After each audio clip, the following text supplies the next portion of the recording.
Kommen Sie bitte nach unten in den Salon. In den Salon, bitte, meine Damen und Herren, ja? Darf ich bitte in den Salon, bitte? Bitte gehen Sie nach unten in den Salon, meine Herrschaften. Bitte nach unten in den Salon, meine Herrschaften.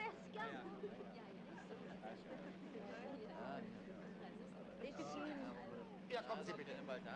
Bitte kommen Sie. Einen Moment.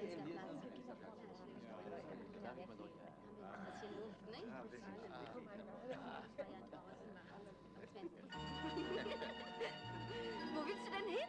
Komm her. Nein, Na komm doch her, Letizia. Willst du nicht reinspringen? ich habe doch keinen Badeanzug bei mir. Und ich habe mir's überlegt, ich will doch lieber runter. Hier oben wird man ganz nass gespritzt. Hier, zieh doch meine Jacke an. Gute Idee. Die steht mir sowieso besser als dir. Ja. So.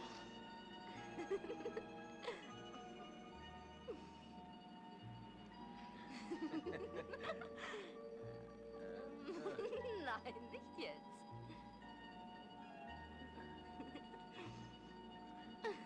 Du, hör mal. Wo? Hier? Vor allen Leuten? Ja. Ich zeig dir wo. Hier können wir doch runterkriechen. Nein. Willst du etwa deine ganzen Ferien im Gefängnis verbringen? Ich kenne sie nicht, mein Herr, und ich werde es jedem sagen, der es hören will. Hier, ich gehe jetzt. Nein. Leb wohl. Leb wohl. Oder? Friend? Bitte.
Morgen, Ihr Name bitte? Robinson.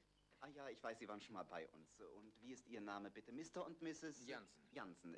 Ja, Ihr Bungalow ist dort drüben. Der Danke. Hausdiener bringt Ihnen das Gepäck. Bungalow Nummer 3. Guten Morgen, Madame. Professor Mein Lindner. Herr, Professor Lindmark aus Schweden, Ja. Bungalow Nummer 6. Aha. Würden Sie bitte dem Ja. Hausdiener folgen? Ja, er führt Sie hin. Ja.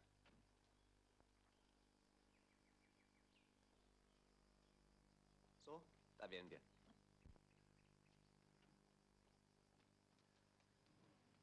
Soll ich das Gepäck ins Zimmer bringen? Nein, nein, danke. Lassen Sie es da. Sonst noch einen Wunsch, mein Herr? Nein, danke. Bitte. Oh, vielen Dank, mein Herr. Oh, ich bin ganz verschwitzt. Ich werde ein Bad nehmen. Auf dem Schiff geduscht und im Bungalow sofort gebadet. Es ist bald nichts mehr übrig von dir. Hier ist eine Dusche. Glaubst du, es gibt auch ein Badezimmer? Ja, hier ist es. Ach, weißt du, ich glaube, ich bade lieber doch nicht. Aber umziehen muss ich mich. Ich bin ganz durchgeweicht. Und was ist mit dir? Ja, ich auch. Mein Gott, ich sehe ja aus wie eine Hexe.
Ja, ich hätte gern Informationsmaterial über die Tremideenseln. Was ist das? Ein Geschichtsbuch? Na fein. Danke sehr.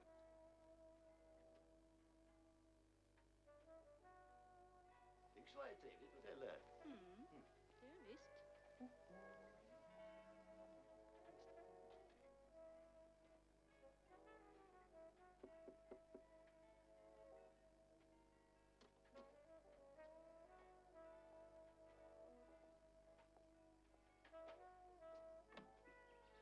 Sie haben geläutet, Madame. Gunnar, komm och prata. Haben Sie geläutet, mein Herr? Ja, die Kleider meiner Frau müssen gebügelt werden. Ja, gern. Und Ihre Sachen, mein Herr? Ja, wenn es möglich ist. Aber natürlich. Danke vielmals.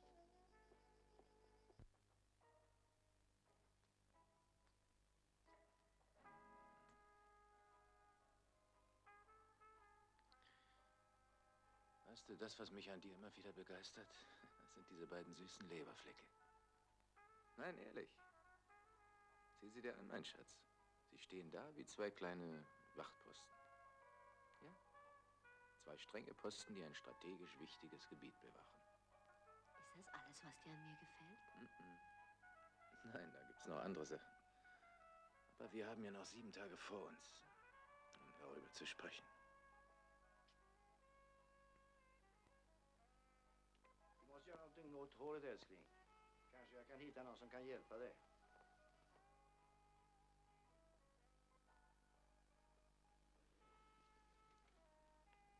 Gibt es einen Friseur hier im Hotel? Ja, so bald wie möglich. Signora Lindmark. Nein. Lindmark.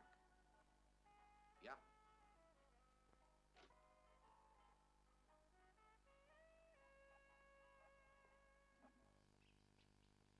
Nicht doch, Julio. Nein, nicht doch, Julio.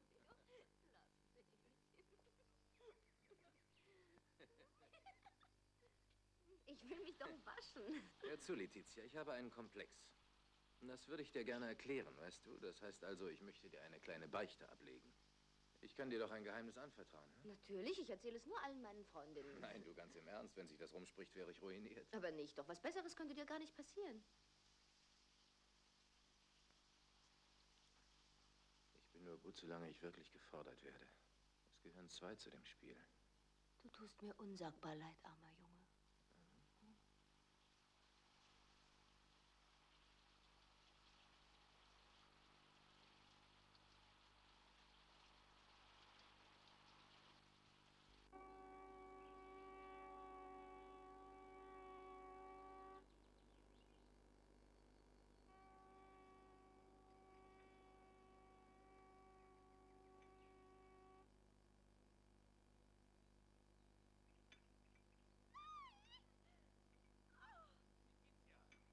Hast du den?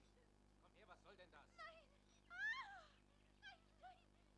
Komm mir bloß nicht zu nahe! Komm her! Du hast sie angefasst! Komm doch. Widerlich! Letizia, bitte. Lass mich in Ruhe! Rühr mich nicht an! Nein! Mach dich doch nicht lächerlich. Rühr mich nicht an! Du hast dieses schreckliche Ding angefasst! Wie Hör doch auf ekelhaft! damit, komm rein. Nein! Da ist eine Eidechse in der Jalousie im Wohnraum. Können Sie die rausnehmen? Ja, natürlich. Nun komm, Letizia, geh schon rein. Ich bitte dich, Schatz, du bist doch fast nackt. Und wenn schon, uns kennt ja hier sowieso niemand. Dass ich mich fürchte, ist dir egal. Du sorgst dich bloß, weil ich nackt bin. Es tut mir furchtbar leid, aber ich versichere Ihnen, diese Tiere sind vollkommen harmlos. Ja, ja, schon gut, vielen Dank. Nun komm doch, geh doch rein.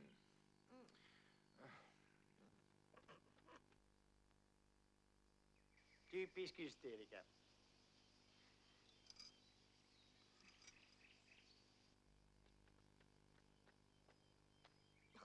Komm jetzt, zieh dich bitte an. Du verstehst überhaupt nichts. Was kann ich dafür, wenn ich mich vor diesem grässlichen Tier fürchte? Sowas.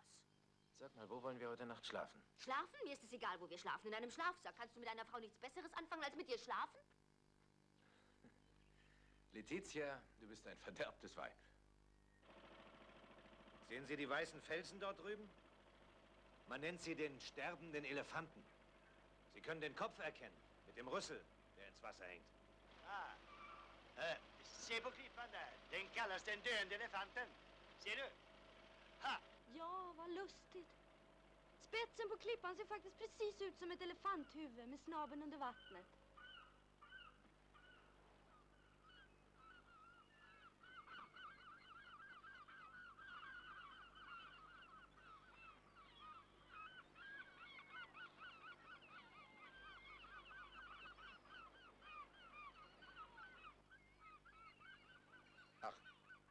Sagen Sie, sind das die Diomedes-Vögel? Nein, nein, das sind ganz gewöhnliche Möwen. Die Diomedesvögel kommen bei Nacht raus. Und auch nur in dunklen Nächten, wenn der Mond nicht scheint. Ihr Schrei klingt wie Wehklagen. Das ist der einzige Ort auf der Welt, wo Sie diese Art Vögel finden. Die Sage berichtet, dass sie früher einmal Menschen waren. Als junge Männer sind sie auf die Insel gekommen mit ihrem Anführer Diomedes. Und als Diomedes starb, wurden alle seine Freunde in Vögel verwandelt. Der griechische Held hat hier im Exil gelebt.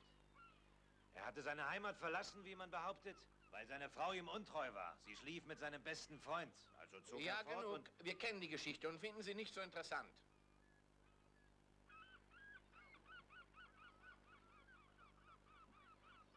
Varför stoppar du honom? De där italienarna. De ska då alltid smutskasta allting.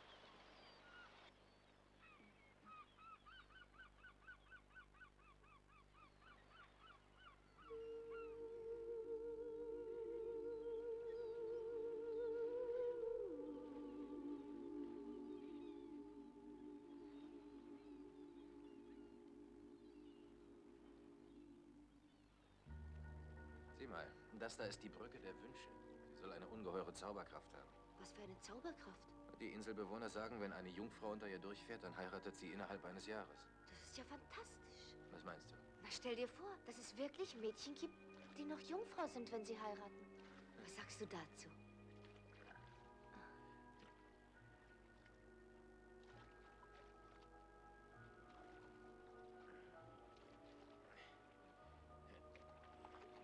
Hey, was machst du denn?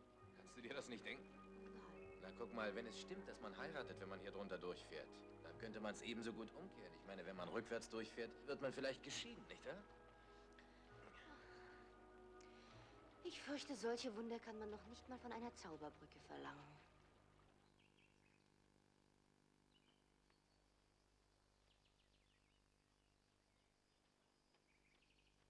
Ach, sind das die berühmten Feigen von den Tremiti-Inseln? Tja, ich weiß nicht, ob sie berühmt sind, aber Feigen sind's. Ah ja, erlauben Sie mir, mich vorzustellen. Wir wohnen im selben Hotel. Ich bin Gunnar Lindmark, Professor der Psychologie an der Universität von Uppsala. Sehr angenehm. Ganz meinerseits. Das ist meine Frau, Margit. Wir sind Schweden. Möchten Sie eine Feige haben? Oh, sehr nett, danke. Nein, Was ist denn? Sie müssen sich schälen. Ach so. Die Schale ist nämlich sehr bitter. Ja, ich verstehe. Dankeschön. Die ist sehr süß, was? Schmeckt gut. Das ist das erste Mal, dass ich eine frische Feige esse. Ah ja? Oh, ich könnte mir denken, dass meine Frau auch mal gerne eine kosten würde, wenn das möglich wäre. Oh, aber natürlich. Ich kann ihr sofort ein paar raufbringen. Ja, aber meine Frau spricht nur Schwedisch. Möchten Sie mal eine kosten?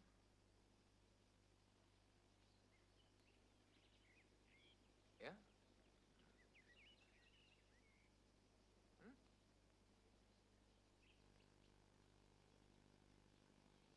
Was haben Sie gesagt? Sie kann nur Schwedisch sprechen? Sie redet ja überhaupt nicht. Sei nicht so frech, Giulio. Sie finden das bestimmt nicht komisch. Naja.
Letizia, sieh dir das an.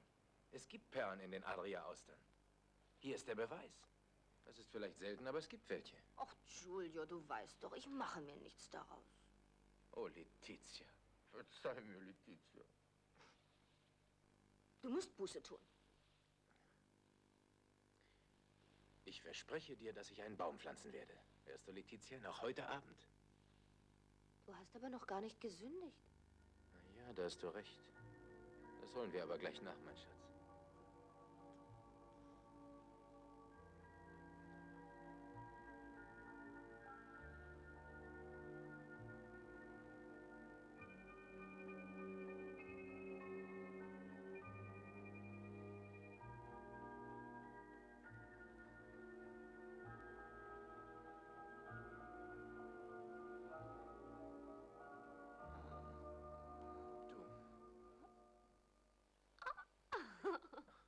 Jag är ingen moralist, men jag tycker inte man gör sånt inför publik.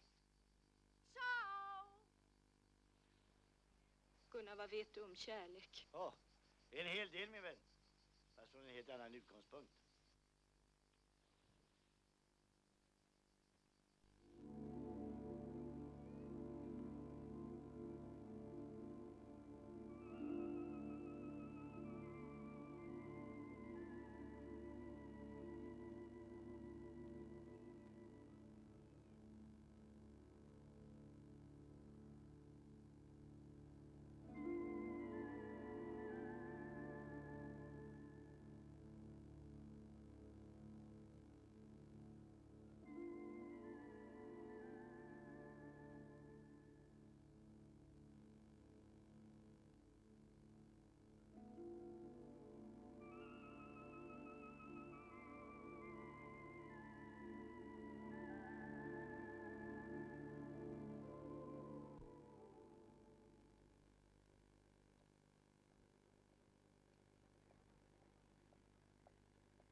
till Jan och Greta.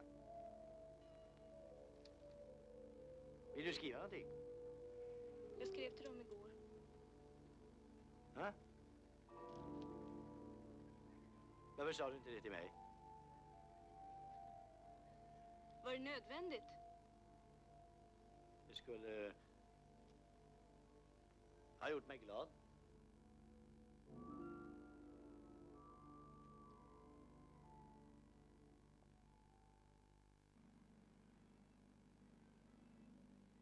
Jedes Mal, wenn ich dieses Boot sehe, muss ich wieder an meine Fesseln denken. Was denn für ein Boot? Ich sehe nichts. Ich fühle mich frei und plötzlich erscheint mir die Bindung wieder unlösbar. Ach, das kann doch nicht sein. Wenn du wirklich entschlossen bist, sie zu lösen... Ich weiß, aber du müsstest mich öfter daran erinnern. Es ist falsch, wie du zählst. Du sagst, es sind 3 Tage, dann noch 2, dann einer. Ich denke stattdessen, gestern waren es 4 Tage, heute sind es 5. Immer einer mehr. Ja, natürlich müssen wir wieder zurück. Es gibt ja noch andere Dinge im Leben. Ich muss ja schließlich die Brötchen verdienen. Und das Benzin fürs Auto. Ja, das ist es, was ich hasse. Den Gedanken an das Festland, das da liegt und auf einen lauert wie ein Drache. Wenn du auf so einer Insel leben müsstest, würdest du bald Rheumatismus kriegen. Ich möchte Rheumatismus haben! Bist du verrückt? Mhm.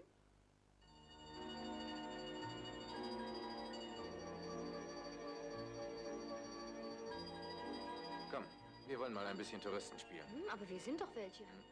Richtige Touristen treten nur in Herden auf. Sie sind alle sehr kurzsichtig und stecken die Nase in die Luft.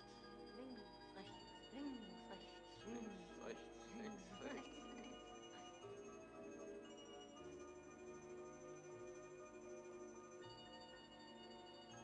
Eine wunderbare Einfachheit, nicht? Wenn ich mir da unsere Friedhöfe vorstelle. Ich meine, das hier wirkt doch viel natürlicher, hat überhaupt nichts Trauriges, gar nichts von Verwesung, wenn Sie mich verstehen.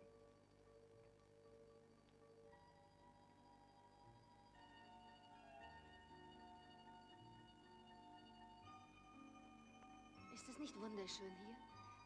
Verstehen Sie mich wenigstens etwas? Ja. Nein. Ich verstehe nur ein ganz kleinen wenig. Jag förstår inte ett ord vad du säger.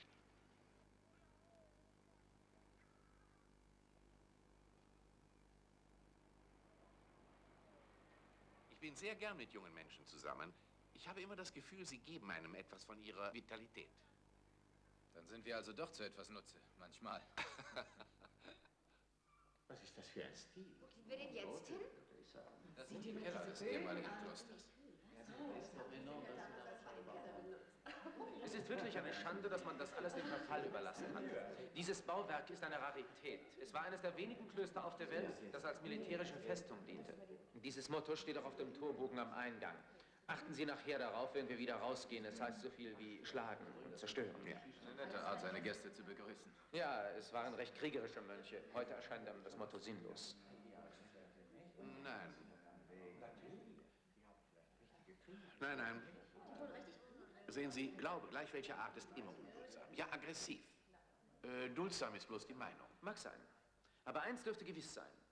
Ohne ihren unerschütterlichen Glauben hätten die Mönche niemals die Kraft gehabt, die türkische Flotte zurückzuschlagen, wie sie es 1657 taten. Schlage und zerstöre den Feind. Ich glaube, die Mönche hatten recht. Was haben wir zu suchen unter all dem Volk? Fällt einem auf die Nerven. Komm, wir gehen. Tja, wir leben nun mal im Zeitalter des Massentourismus.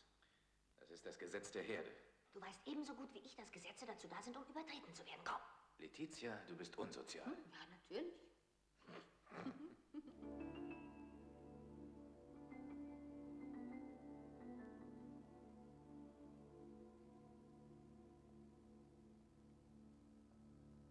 Är du inte intresserad av de stridande backarna? Jo då. Enormt. Glaubst du, dass es hier Fledermäuse gibt? Ja, binde dir lieber ein Tuch um den Kopf. Dann stimmt es also, dass sie einem in die Haare fliegen und sich darin verheddern? Du könntest doch eine neue Mode kreieren. Die Fledermausfrisur. Sieh mal einer an. Jetzt kommt die Wahrheit ans Licht. Ich denke, du bist meinetwegen hier, aber weit gefehlt. Du bist wieder mal auf der Suche nach blöden Antiquitäten für deinen versnobten Kunden. Knie nieder und flehe um Vergebung. Vater, ich habe gesündigt. So sprich, mein Kind, und gestehe deine Sünden. Erlagst du etwa den Versuchungen der Lust? Ja, und oft. Ich gebe es zu, ohne Zögern. Und ich empfinde überhaupt keine Reue. Das ist wohl das Schlimmste dabei.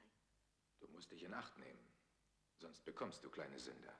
Aber ich möchte doch eine ganze Schar von kleinen Sündern. Psst. Vorsicht, da kommt die Herde.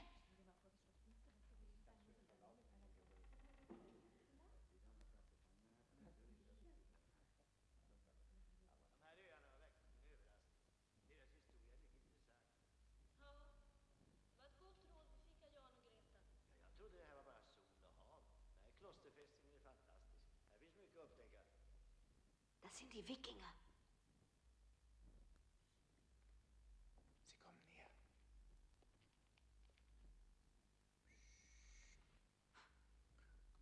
Aha, der Beichtstuhl. Wissen Sie eigentlich, was der Beichtstuhl unserer Zeit ist? Was ist es? Es ist eine Couch. Eine Couch? Ja. Ja, in einem Beichtstuhl zu knien, ist genau dasselbe wie auf der Couch eines Psychiaters zu liegen. Das ist die moderne Form der Beichte. Ja, natürlich, da haben Sie recht. Aber dieser Beichtstuhl interessiert mich als antikes Möbelstück. Interessieren Sie sich für Antiquitäten, Professor? Ich würde lügen, wenn ich ja sagte. Vielleicht hat man in den nordischen Ländern noch keinen Sinn für Antiquitäten. Alle Inseln geben einem das Gefühl von körperlicher Beschränkung. Und diese hier besonders mit ihrer Geschichte voll erzwungener Entsagung. Erst die Mönche, dann die lebenslänglich Gefangenen. Sie irren sich, Professor. Lassen Sie sich nicht vom äußeren Bild blenden. Natürlich müssen solche Gefangenen eingesperrt bleiben, abseits von der menschlichen Gesellschaft. Aber sie lebten keineswegs so entsagungsvoll. Stellen Sie sich vor, auf Ihren Wunsch schickte König Ferdinand IV. Den armen Burschen eine Schiffsladung Prostituierter, die aus den Elendsvierteln von Neapel stammten. Aus deren Nachkommen besteht die heutige Bevölkerung dieser Inseln. Demnach sind Sie wirklich Hurensöhne. Nun ein Wort zu den Mönchen, Professor. Ich werde Ihnen eine Geschichte erzählen. Sehen Sie sich diese 3 Inseln genau an. Die Leute fragen oft, warum die beiden Inseln Caprera und San Nicola kahl sind, fast ohne Vegetation, während San Domino dicht mit Wald bedeckt ist. Es war Vorschrift in dem Kloster, Professor, dass die Mönche für jede Sünde, die sie gegen das Fleisch begangen hatten, zur Buße einen Baum pflanzen mussten.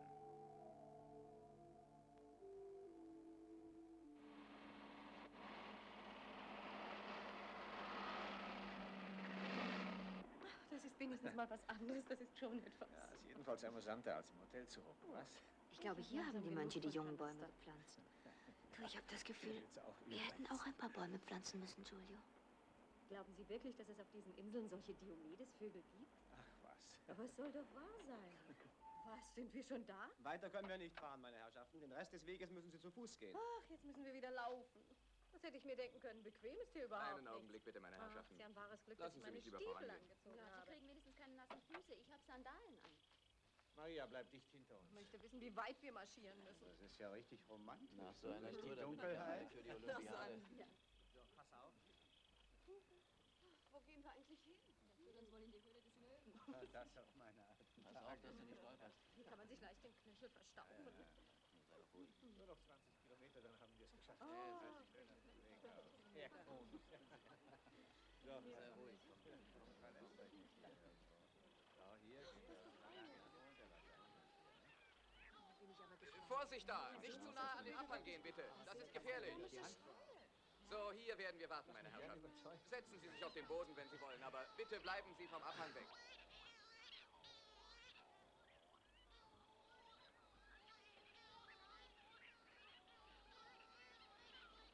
Vorsicht bitte, ja, sich nicht so weit überlehnen, das ist gefährlich.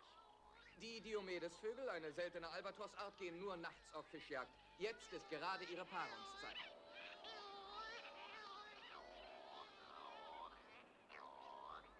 Wenn Sie nachts auf Fischjagd gehen, müssen Sie sich demnach tagsüber liegen. Wer? Die Diomedes. Wenn Vollmond ist, kommen Sie nicht raus. Dann bleiben Sie in Ihren Nestern. Hörst du, wenn Vollmond ist, lieben Sie sich auch nachts noch. Na, prächtig. Und Sie haben auch völlig recht. Das ist die beste Art, nicht? Ja, ab absolut richtig, mein Liebling.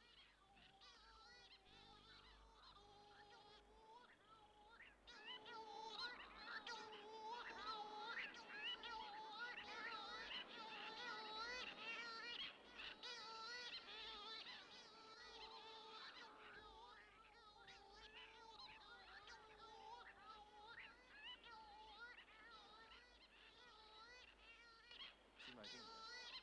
Da drüben. Sie machen mir irgendwie Angst. Aber nein.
Möchten Sie sich nicht ein bisschen unter Wasser umschauen? Was? Ja? Da. Danke.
Tja, ich muss jetzt weg.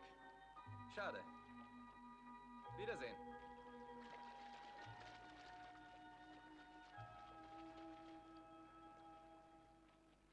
Ich habe heute früh eine Moräne gesehen.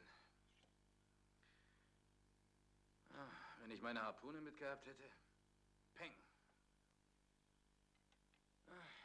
Ich habe noch nie eine Moräne gefangen. Zum Teufel mit deiner Unterwasserfischerei. Glaubst du, es macht mir Spaß, stundenlang rumzusitzen und zu warten, während du verschwunden bist? Hey, was ist denn los? Oh, was los ist? Kannst du an nichts anderes denken als an Fische? Hör zu, bevor wir abfahren, hast du gesagt, schlepp nur nicht deine Harpune mit. Also habe ich sie nicht mitgenommen. Och, und jetzt wirfst du mir das vor, was? Na, vielen herzlichen Dank. Wir sind ja bloß 7 Tage hier, gerade mal eine Woche. Mehr hat der Herr ja nicht Zeit, nicht wahr? Wegen seiner wichtigen Geschäfte.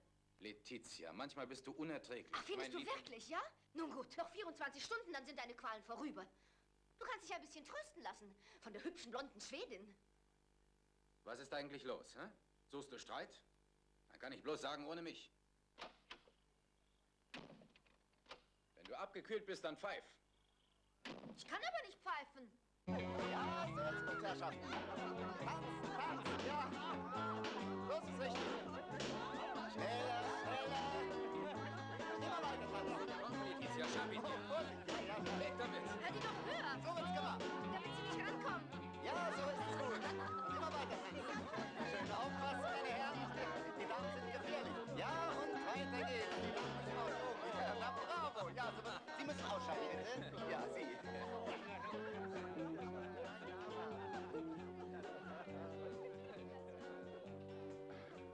Erlauben Sie mir, Ihnen den Champagner anzubieten, den Sie heute Abend nicht gewonnen haben. Oh, vielen Dank, aber das ist natürlich nicht dasselbe. Ich versichere Ihnen, dass ich für Sie, wie sagt man doch, die Daumen gedrückt habe. Und nun haben wir sie enttäuscht.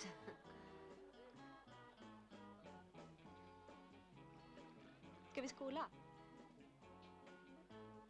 Stoßen wir an auf schwedische Art. Skål. Skål. Skål. Skål. Skål. Skål. Skål. Skål. Skål. Letizia är ett hemskt vackert namn. Fråga henne om det är vanligt i Italien. Meine Frau sagt, dass Ihr Name ihr so besonders gut gefällt. Sie möchte gerne wissen, ob das ein gebräuchlicher Name ist Oh in Italien. nein, er ist sogar ziemlich selten. Ich würde beinahe sagen, er ist aristokratisch. Vadå? Ett aristokratiskt namn. Hören Sie nicht auf sie. Er war so gebräuchlich, dass ihn keiner mehr hören konnte. Heutzutage finden Sie ihn nur noch in unterentwickelten oder ärmeren Gegenden. Lass doch den Quatsch. Oh, Letizia. Letizia. Warum heißt du Letizia? Ja, bravo. Und jetzt die beiden letzten Paare. Ganz großartig. Ich erlaube mir, dem Siegerpaar herzlich zu gratulieren und Ihnen den Preis zu überreichen. Herzlichen Glückwunsch. Ihnen, mein Herr. Danke.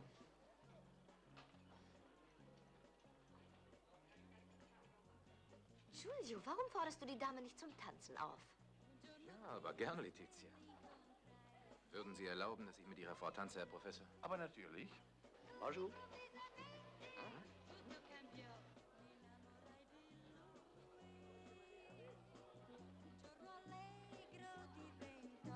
Era purtroppo bello, mi innamorai meravigliosamente, mi rovinai per lui.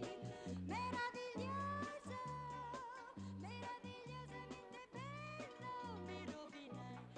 Sie tanzen sehr gut, so leicht und graziös, wie Sie auch unter Wasser schwimmen. Ach so, stimmt ja. Sie verstehen ja nichts, was? Also ich möchte wissen, worüber Sie sprechen. Das möchte ich auch. Ist mir wirklich ein Rätsel. Un giorno allegra me ne andai, ero piuttosto triste, lui mi guardò, così improvvisamente tutto cambiò, si innamorò di me. Ich hoffe, Sie nehmen es mir nicht übel, wenn ich sage, dass Sie mich an meine Frau erinnern. Sie war 17, als wir geheiratet haben. Ich war 32.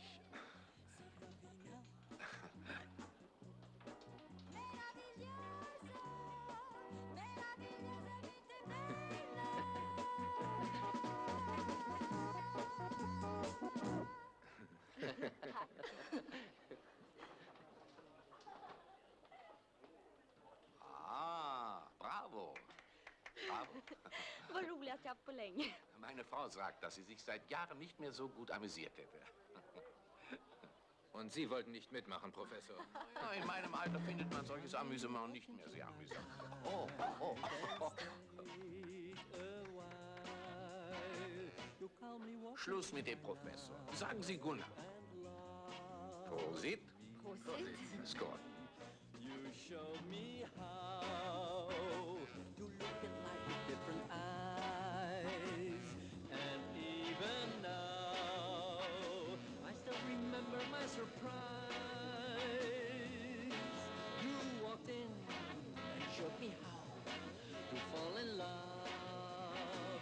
You simply walked into my life and changed the world. The day you walked into my life, I love you. You calmly walked into my life, but not for long. One day you walked out of my life and left me. You went away and left a memory in my mind. You went away and left a man in love behind. Now I know that life was real with you alone. One day you walked into my life and changed the world. You calmly walked into my life and loved me. Komm, Kinder, jetzt tanzen wir.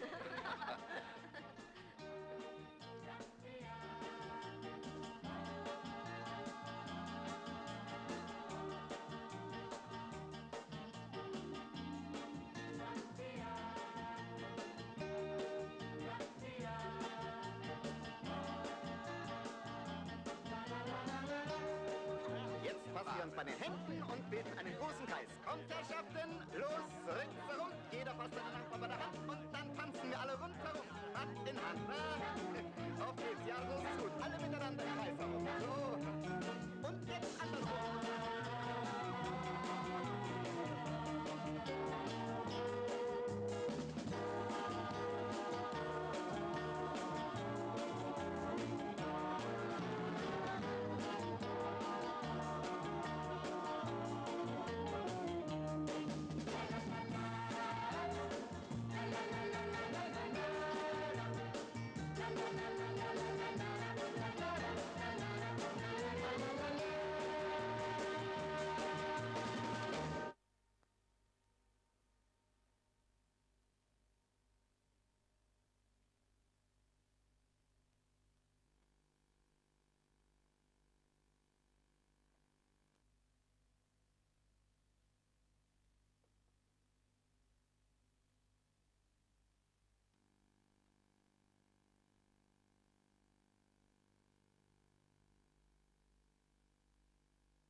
ta en promenad? Kan du inte gå själv? Du tråkar ut mig.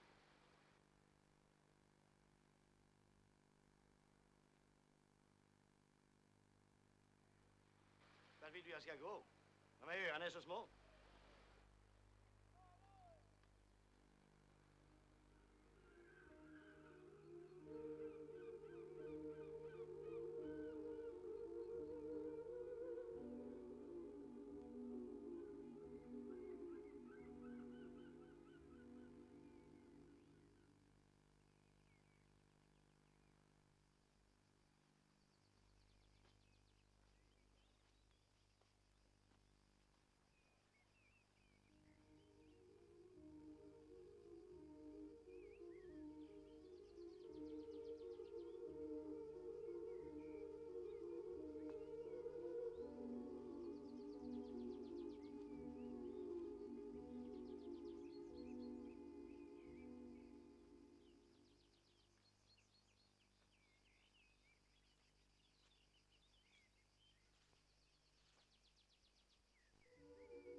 Was ist, wenn... Was wird, wenn... Was wird wann? Ich weiß, es ist verrückt, aber ich kann mir nicht helfen. Was ist denn verrückt? Ich habe das Gefühl, dass alles vorbei ist. Ich meine, es ist aus. Wir reisen heute Nachmittag ab. Und wenn wir wieder auf dem Festland sind, dann... Wenn wir noch weitermachen, werden wir alles zerstören.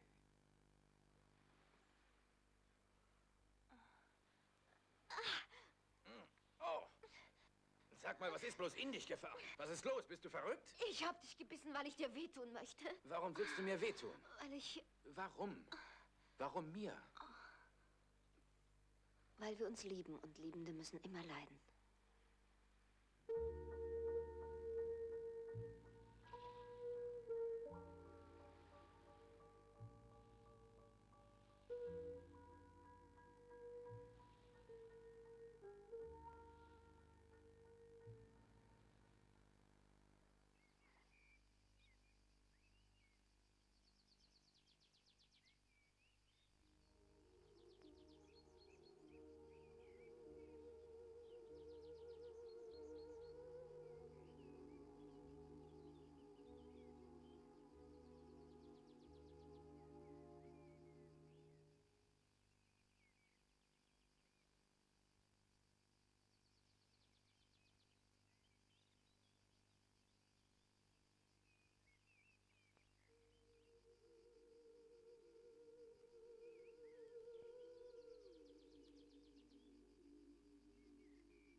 Ja, ein Toter.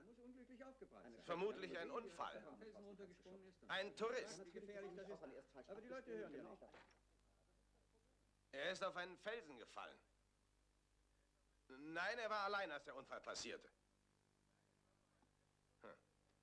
Man hat den Körper bei einem Rettungsversuch umgedreht. Ja gut, ich warte, bis Sie kommen, Chef. Ja, ich erledige die notwendigen Formalitäten.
Ich habe alles Nötige veranlasst, so wie Sie es gesagt haben.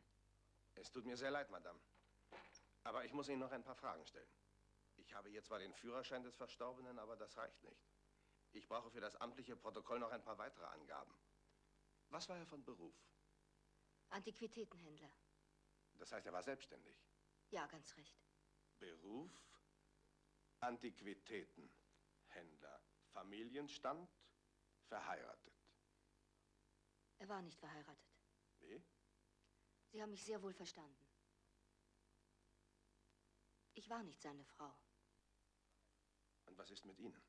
Sind Sie verheiratet? Ja. Dann brauche ich auch die Personalien Ihres Gatten, Madame.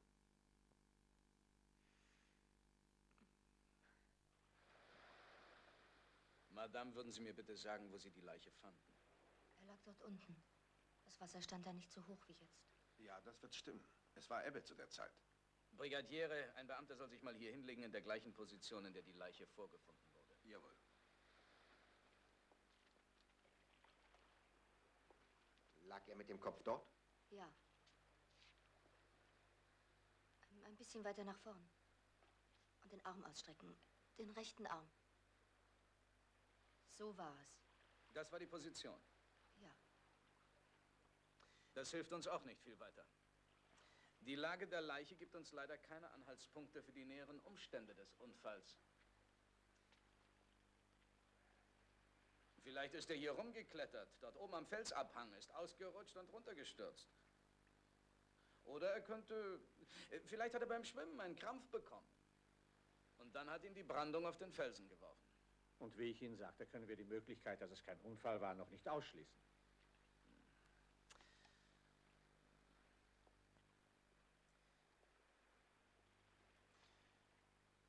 Warum war er eigentlich allein? Ich meine, warum sind Sie beide nicht zusammen gewesen? Es war ziemlich windig, die Brandung war mir zu stark. Ich hatte keine Lust, ins Wasser zu gehen. Als Sie den Schrei hörten, lagen Sie am Strand in der kleinen Bucht auf der gegenüberliegenden Seite, nicht wahr? Und Sie kamen sofort hierher. Ja, ich kam sofort her. Und dann? Dann kam Professor Lindmark, er kam sehr bald. Und dann seine Frau, sie kam ein wenig später. Wie viel später kamen Sie? Nach einer halben Stunde? Nein, ich glaube, es waren nur ein paar Minuten. Ich kann es nicht genau sagen.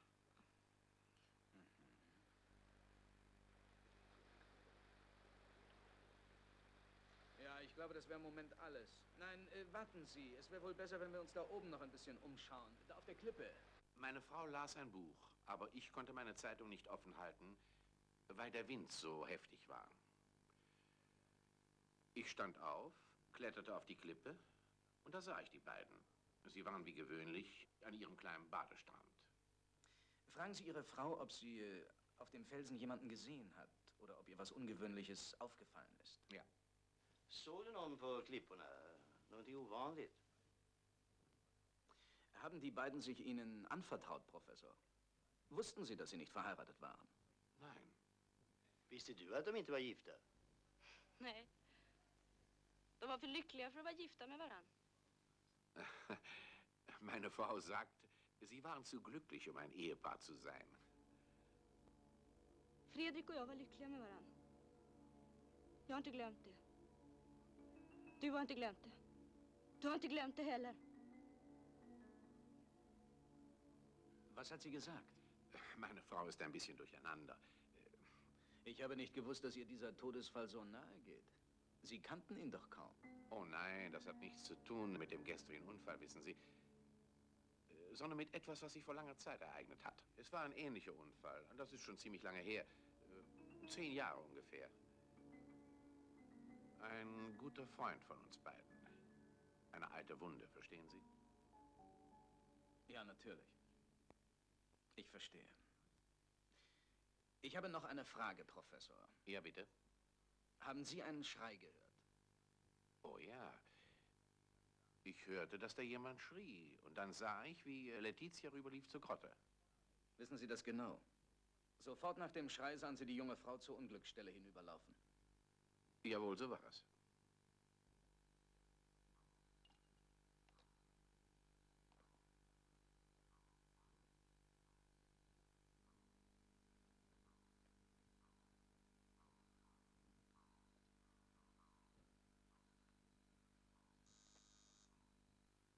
Ich bin es.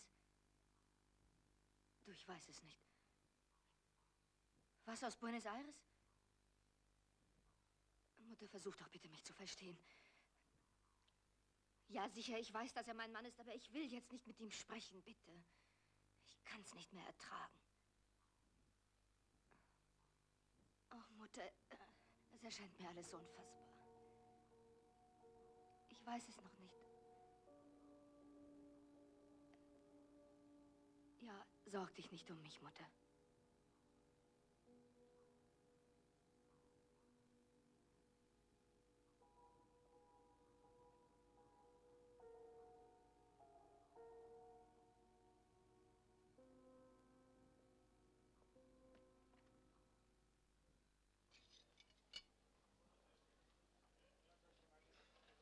Stackarn, hon är alldeles ensam.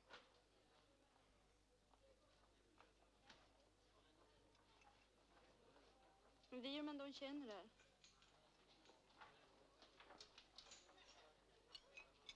Det var plikt att trösta henne. Medlidande har alltid varit din främsta dygd.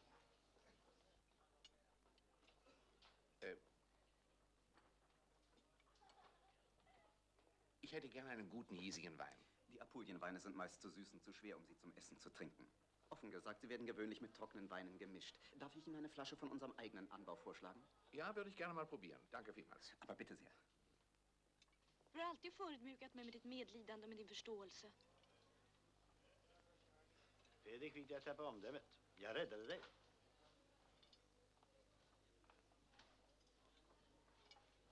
Fredrik gjorde mig lycklig.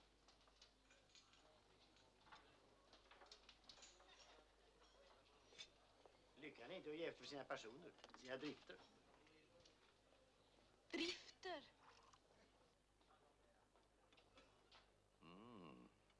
Ausgezeichnet. Wirklich superb. Er ist süß genug für meine Frau und trocken genug für den Braten. Visste du att Fredrik och jag älskar med varandra i timtal? Och jag njöt av det. Jag njöt av det. Jag var lycklig. Det var inte han. Han tog livet av sig. Mein Freund, nur an einem Ort wie hier kann man noch die Sonne und den Frieden genießen. Und das beides zu finden, wird von Jahr zu Jahr schwerer. Sehr wahr, Herr Professor.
Giulio.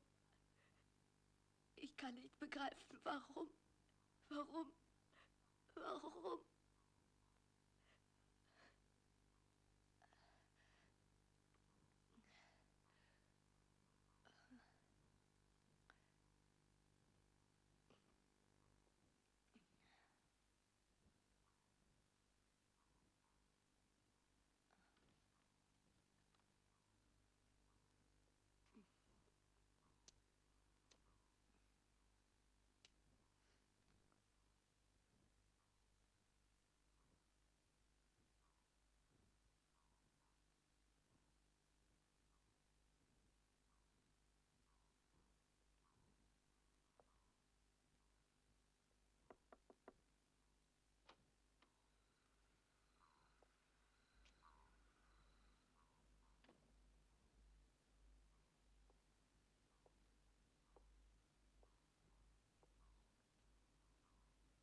Unglücklicherweise spricht meine Frau nicht ihre Sprache. Aber manchmal sind Worte ganz unnötig. Und es gibt sogar Fälle, wo ein Wort eine furchtbare Waffe sein kann. Du skulle inte ha kommit hit. Haben Sie das gehört? Ich bin Professor der Psychologie, aber Margit hat offenbar nicht viel Vertrauen zu mir. Ja, meine Frau ist der Meinung, dass wir Psychoanalytiker moderne Medizinmänner sind.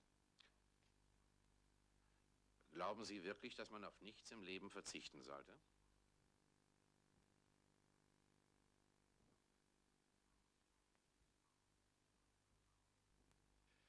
Oh nein, nur durch Verzicht können wir höhere Würde und innere Freiheit erreichen.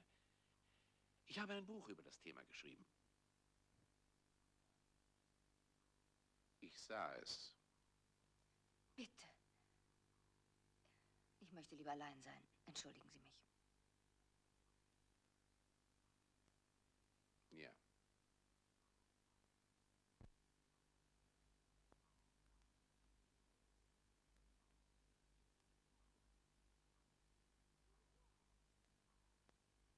Gå ifrån. Gå ifrån!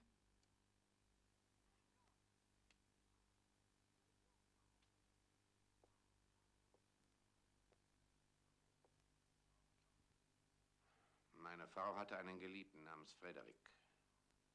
Sie verbrachten einen ganzen Sommer zusammen auf einer verlassenen Insel. Wir haben 300.000 solcher Inseln in Schweden. Als das passierte, waren wir erst 2 Jahre verheiratet. Aber warum erzählen Sie mir das? Und dann hat Frederik sich das Leben genommen. Fredrik? Vad talar du om Fredrik för? Tala inte om Fredrik!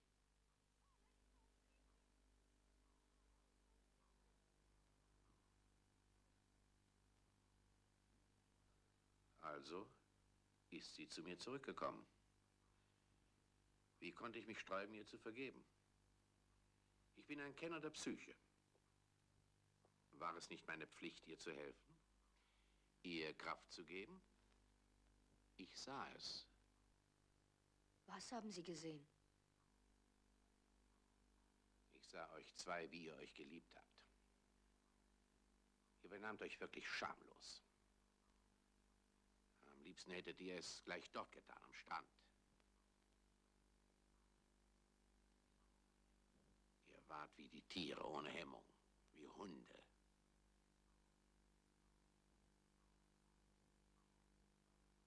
Sie trugen einen roten Badeanzug.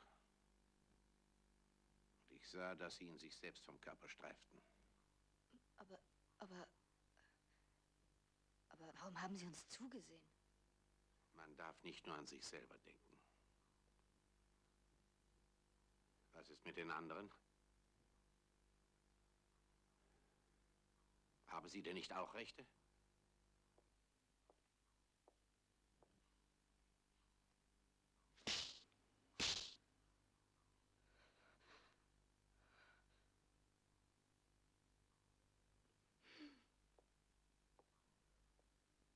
Förlåt oss. Meine Frau bittet Sie um Entschuldigung.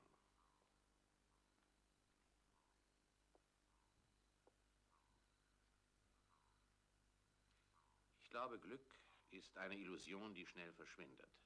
Es ist besser, sich diesem Gefühl von Anfang an nicht hinzugeben.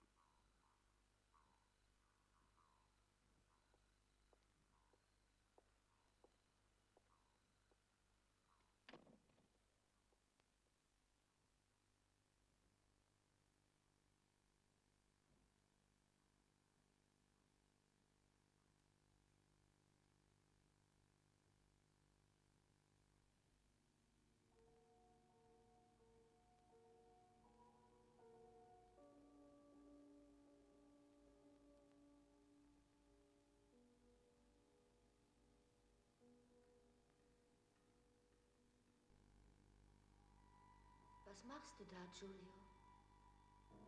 Kannst du nicht sehen? Ich versuche wenigstens ein Bild aufzuhängen.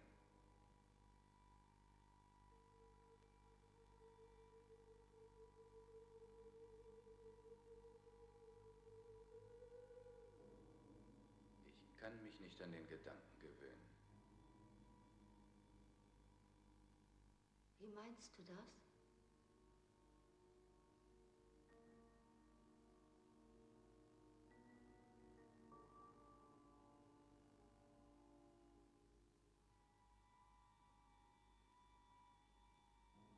Hast du Hunger? Wollen wir was essen? Du kannst dich auch nicht damit abfinden. Nein, aber ich habe Hunger. Irgendwas beunruhigt mich. Aber ich kann mich nicht erinnern, was. Du wirst alt, Letizia. Nein. Es ist etwas Schreckliches, Giulio. Warum ist es geschehen? Es ist geschehen und ich war nicht da. Schick mich nicht fort, Letizia. Schick mich nicht fort, Letizia. Es ist geschehen und ich war nicht da. Geh nicht ran. Geh nicht ran.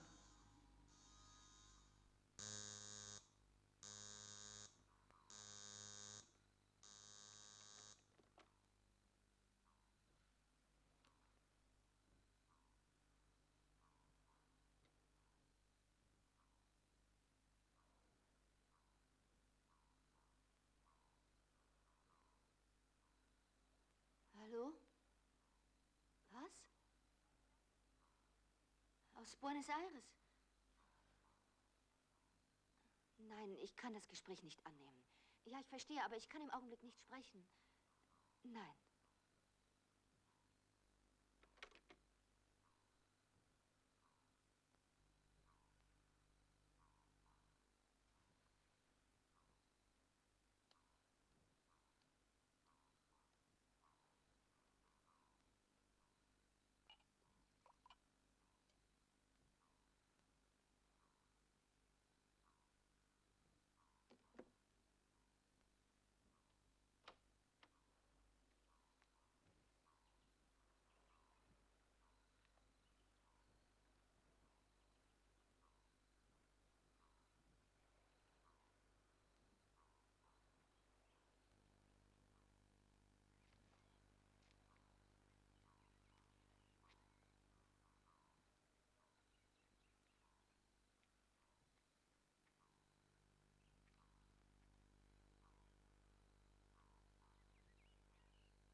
Gunnar säger att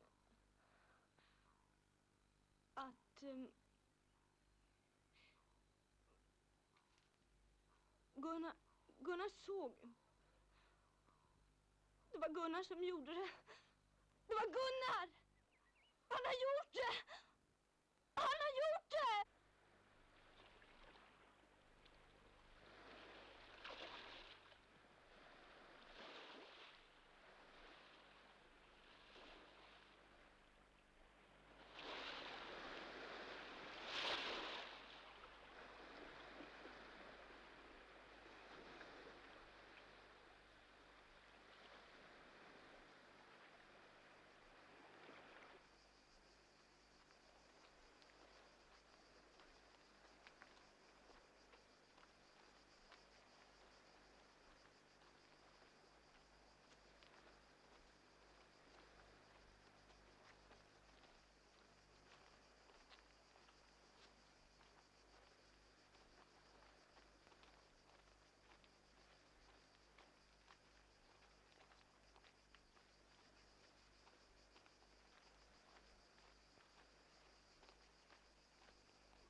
Den Stein! Welchen Stein? Den! Ich warf ihn dorthin!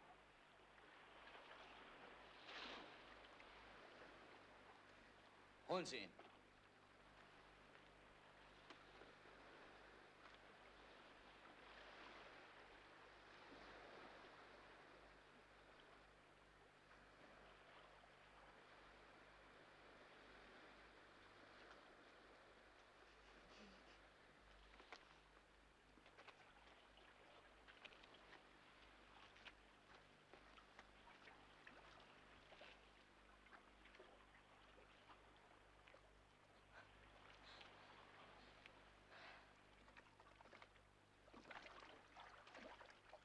Den dort!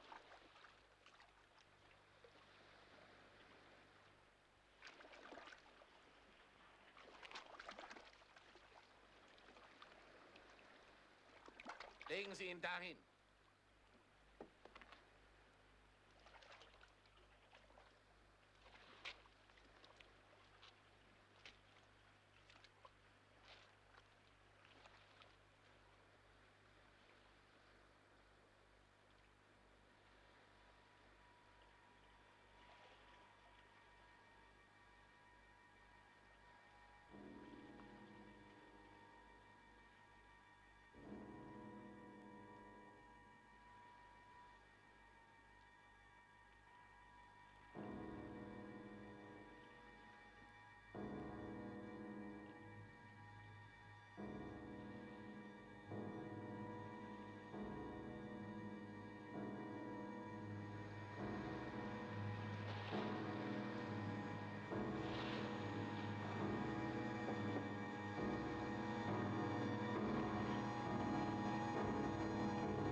Du.